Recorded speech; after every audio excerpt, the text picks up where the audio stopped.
لك فليك عم يفاجئنا كتير هذا الموسم. نحن هيك ما عم نقدر نستحمل.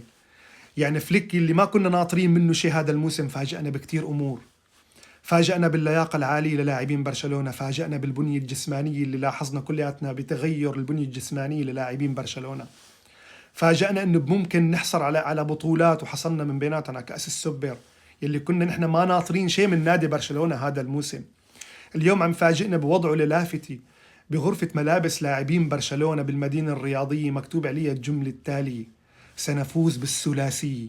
تخيلوا، بنفس الوقت عم تعطي معنويات للاعبين برشلونة بكتابة تاريخ جديد للاعبين برشلونة، وبنفس الوقت عم تعطيهم مسؤولية كتير كبيرة، وعم تزيد الضغوطات على لاعبين برشلونة.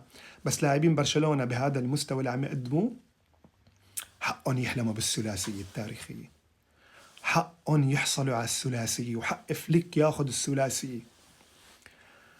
حق لاعبين وجمهور برشلونة انهم يفرحوا، طبعا بإرادتهم وبإقناعهم بأرض الملعب وبلعبهم. ما مثل غيرنا، للأسف غيرنا هلأ عم يفكر بالكلاسيكو يوم السبت.